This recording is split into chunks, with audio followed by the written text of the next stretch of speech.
ബഹുമാനപ്പെട്ട പ്രിൻസിപ്പാളിനും ടീച്ചേഴ്സിനും എൻ്റെ ഏറ്റവും പ്രിയപ്പെട്ട കൂട്ടുകാർക്കും ആദ്യമേ ഞാൻ നല്ലൊരു ദിവസം നേരുന്നു. പ്രയർ. ലോകം മുഴുവൻ സുഖം പകരാനായി സ്നേഹദീപമേ മിഴി തുറക്കൂ. ലോകം മുഴുവൻ സുഖം പകരാനായി സ്നേഹദീപമേ മിഴി തുറക്കൂ.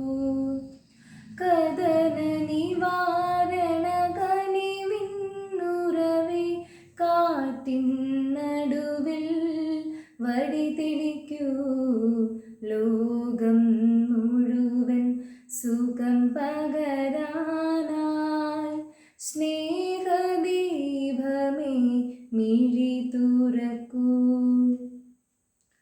Thought for the day. സമയം ഏറ്റവും വലിയ സമ്പത്താണ്. ഓരോ ദിവസവും ഓരോ മണിക്കൂറും പ്ലാൻ ചെയ്ത് നേട്ടങ്ങൾക്കായി ചെലവഴിക്കുക.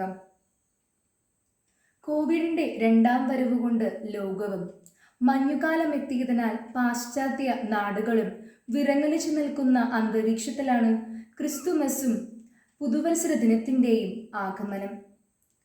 പുത്തൻ കാഴ്ചകളോടെ ആർഭാടവും അത്യാഗ്രഹവും വെടിഞ്ഞ് ഇല്ലാത്തവരോട് ചേർന്ന് ക്രിസ്തുമസും പുതുവത്സരവും ആഘോഷിക്കാൻ നമുക്ക് കഴിയട്ടെ. എല്ലാവർക്കും ഈശോയുടെ ജനന തിരുനാളിൻ്റെയും പുതുവത്സരത്തിൻ്റെയും ആശംസകൾ നേരുന്നു. ഞാൻ ആൻമരിയ സ്റ്റീഫൻ, 11A.